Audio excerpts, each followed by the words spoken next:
Alright, so today we've got some goodies for the 4Runner. Got some new Moog springs.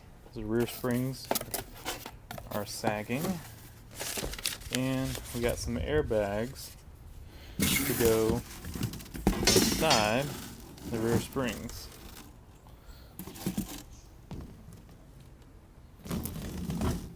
So, I'll kind of do an overview on the steps on this. First thing I'll do is jack it up. I'm going to take some measurements though before I jack it up of, the height as it is now.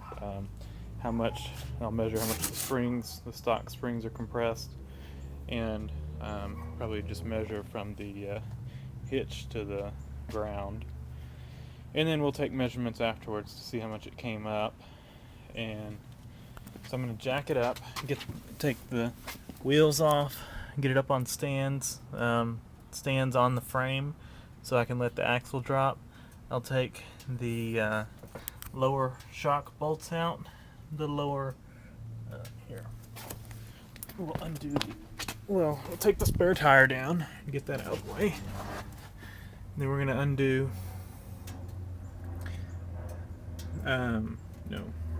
where's the shock mounts? Where are the shock mounts? Okay, undo the shock mounts, lower bolts on both sides. We'll undo the panhard bar, and then that'll let the axle drop lower. And then I'll probably do that before I even jack it up, because then I can jack it up and not have to support the rear axle. It'll just drop,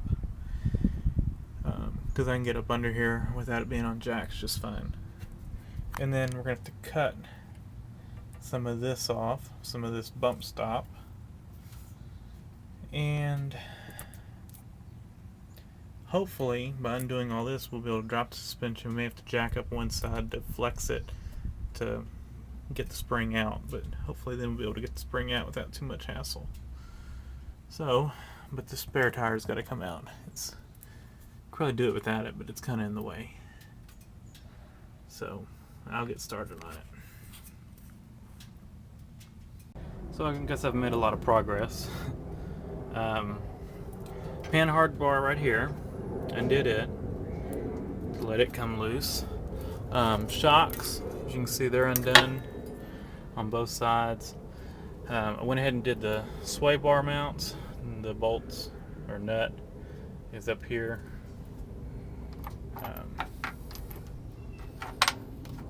Went just like something like that. It's a rubber grommet and a washer, concave washer. And then my brake line, my axle would have drooped low enough to get both springs out without the use of a jack on the other side.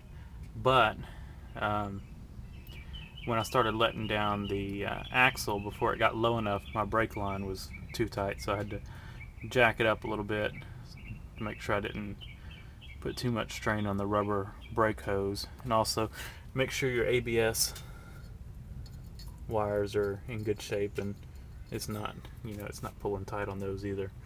So the only thing I had to look out for was the brake hose, and I could have undone it and let the axle drop and I'd have plenty of room.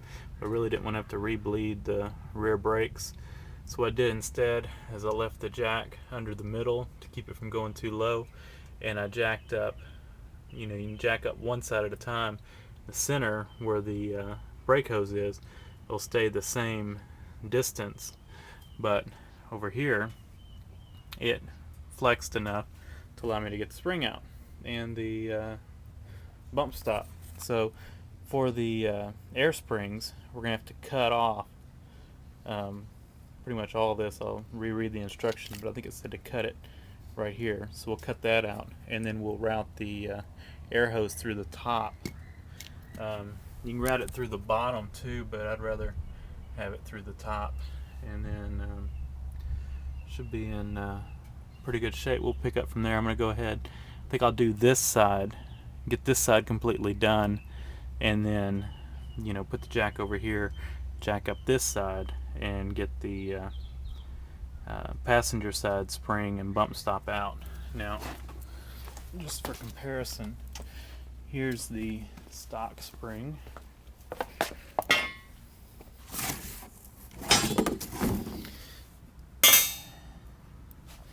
And there's the Moog spring. They look pretty much identical height-wise, but the Moog spring just looks just a hair bigger around. It's definitely stiffer. So this one will go in just like the other one came out. So it's pretty easy. Okay, got this cut off. I've already done the other side anyway. It's vibrating so much it knocked the pin out of my watch. Don't know where it went. Oh, there it is. Fix my watch. Anyway, so this goes back in the spring. This does not. That gets replaced by the air spring. So what do you got sitting in here? I've actually got it sitting upside down though. So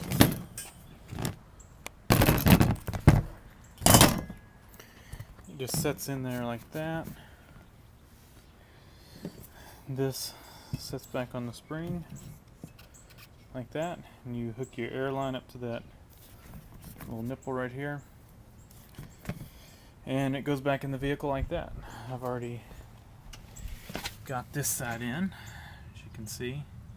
I've got it jacked up, and I can tell you this side was much harder to jack up than the other side. So these Moog springs are quite a bit stiffer. I might not have even needed the airbags, but they're nice for towing, so it'd be nice to have them. And then just got to put this side in, and we will be almost done. I'm going to route the airlines.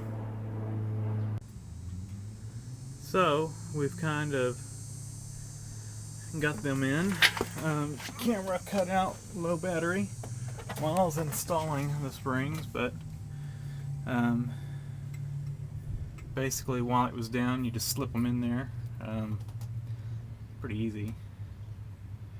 You have to compress them just a hair by hand, and route the airline. I got to figure out the best way to route this out of the way of the exhaust. So I'll figure that out. And that's pretty much it. Alright, I've got everything connected again. Sway bar, panhard over there, shocks, and I really need to get new shocks, but we'll do that another day. You can see the airline right in between there. It's routed through some of that wire covering stuff across just to help with the heat where it goes near the exhaust pipe, but it's as far away as I could get it. And then it runs over and it tees up above the spring on the driver's side, and you can see it's those tie wraps. It goes up above the top of the frame, and then it turns, goes right there, and then there's the little fitting. So we're done. Everything's hooked back up. I just need to put the wheels back on it, and I'll have to put the spare tire back and let it on the ground. And we'll see how much it lifted it up.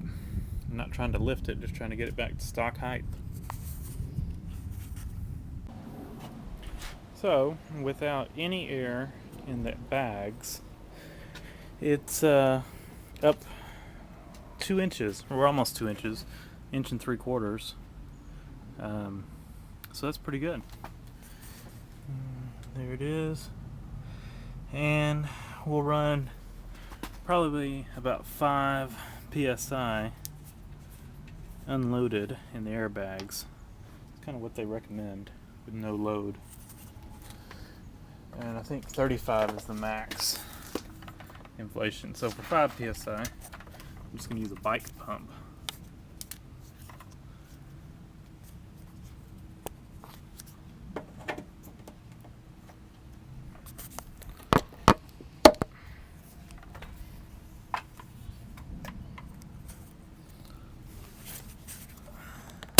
Same, use a bike pump.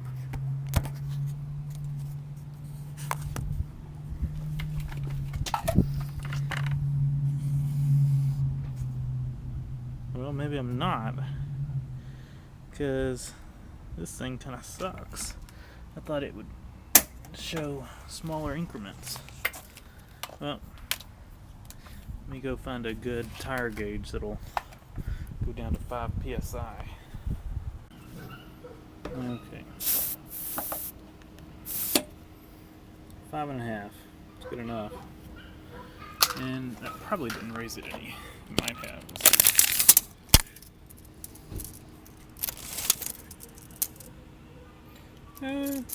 Almost 1/4 inch.